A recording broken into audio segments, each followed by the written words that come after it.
भय इथले संपत नाही। ऊपर वाला भी ऊपर से देखता होगा तो उसे भी शर्म आती होगी।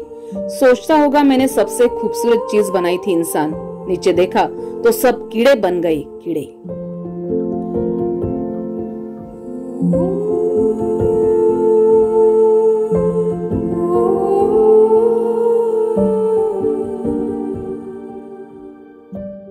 हिंदी चित्रपटातला हा डायलॉग आजच्या व्यवस्थेतल्या प्रत्येक घटकाला अंतर्मुख करायला लावणार आहे।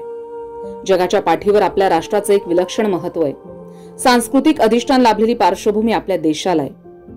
यत्र नार्यस्तु पूज्यते रमणते तत्र देवता या मखमली गोंडस शब्दांमध्ये स्त्रीचं व्यक्तित्व गोंजारलं गेलंय।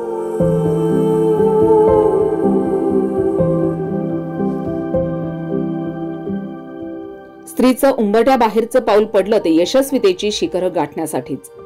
बेटी बचाव बेटी पढावचा नारा आम्ही दिला। सोन्याच्या पिंजऱ्यात बंदिस्त झालेल्या पक्षाला वाटावं झाले मोकळे आकाश, अगदी तशीच समाधानाची लकीर तिच्या दबलेल्या व्यक्तिमत्वावर उमटली।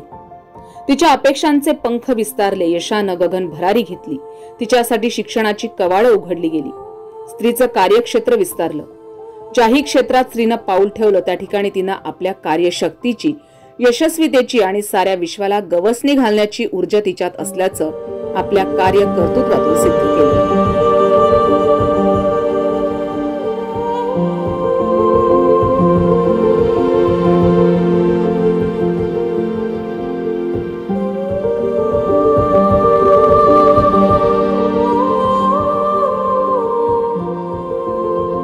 म्हणून साऱ्या व्यवस्थेनं, सर्व पक्ष नेते मंडळींनी एका सुरात एका दिलाने गुन्हेगाराला कठोरात कठोर शासन मिळालं पाहिजे यासाठी अट्टाहास धरला पाहिजे। व्यवस्थेनं अशा गुन्ह्यात अशी शिक्षा दिली पाहिजे की पुन्हा ती व्यक्ती स्त्री वर्गाकडे दुष्ट नजरेने पाहण्याची सुद्धा हिम्मत करता कामा नये।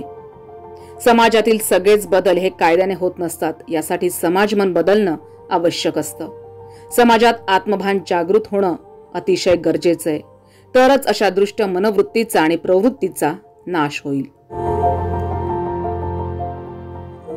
राणी लक्ष्मीबाई महाविद्यालयाचे माजी व्हाईस प्रिन्सिपल,